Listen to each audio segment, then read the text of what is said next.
One night, Henry and Gordon were alone with James. Although the Fat Controller was beginning to think well of him, whenever a chance came, the other engines would talk of nothing but bootlaces.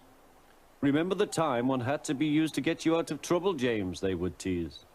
James tried to get his own back, talking about engines who got shut up in tunnels and stuck on hills.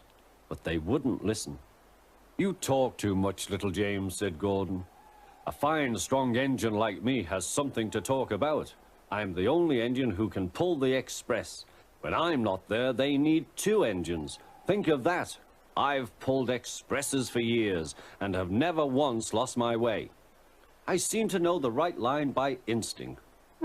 Every wise engine knows, of course, that the signalman works the points to make engines run on the right lines, but Gordon was so proud he had forgotten. "Wake up, James," said Gordon next morning. "It's nearly time for the express." "What are you doing? Odd jobs?" "Oh, well, we all have to begin somewhere, don't we? Run along now and get my coaches. Don't be late." James went to get Gordon's coaches.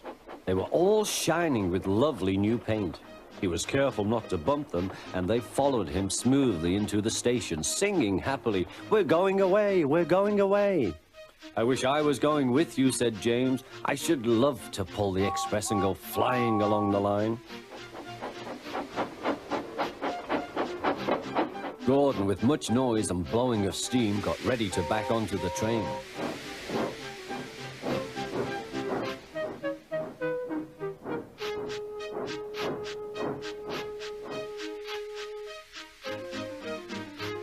The Fat Controller was on the train with other important people, and as soon as they heard the guard's whistle, Gordon started. Look at me now," he puffed, and the coaches glided after him. "Poop, poop, poop, poop, poop. Goodbye, little James. See you tomorrow." James watched the train disappear and then went back to work. He pushed some trucks into their proper sidings and went to fetch the coaches for another train. James had just brought the coaches to the platform when he heard a mournful noise. There was Gordon trying to sidle into the station without being noticed. "Hello, Gordon. Is it tomorrow?" asked James. Gordon didn't answer. He just let off steam feebly. "Did you lose your way, Gordon?" said James. "No, it was lost for me. I was switched off the main line onto the loop. I had to go all round and back again." "Perhaps it was instinct," said James. Meanwhile, all the passengers hurried to the booking office. "We want our money back," they shouted. But the Fat Controller climbed on a trolley and blew the guard's whistle, so loudly that they all stopped to look at him. Then he promised them a new train at once. "Gordon can't do it," he said. "Will you pull it for us, James?" "Yes, sir, I'll try." So James was coupled on and everyone got in. "Do your best, James," said the Fat Controller. Come along, puffed James. You're pulling us well, sang the coaches.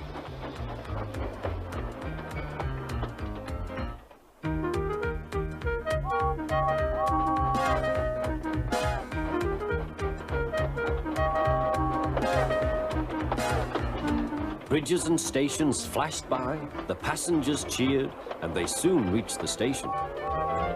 Everyone said thank you to James, and the Fat Controller was very impressed. "Well done," he said. "Would you like to pull the express sometimes?" "Yes, please," answered James. Next day, when James came by, Gordon was pushing trucks. "I like some quiet work for a change," he said. "I'm teaching these trucks manners. You did well with those coaches, I hear." "Good, we'll show them." And he gave his trucks a bump. James and Gordon are now good friends. James sometimes takes the express to give Gordon a rest. Gordon never talks about bootlaces, and they are both quite agreed on the subject of trucks.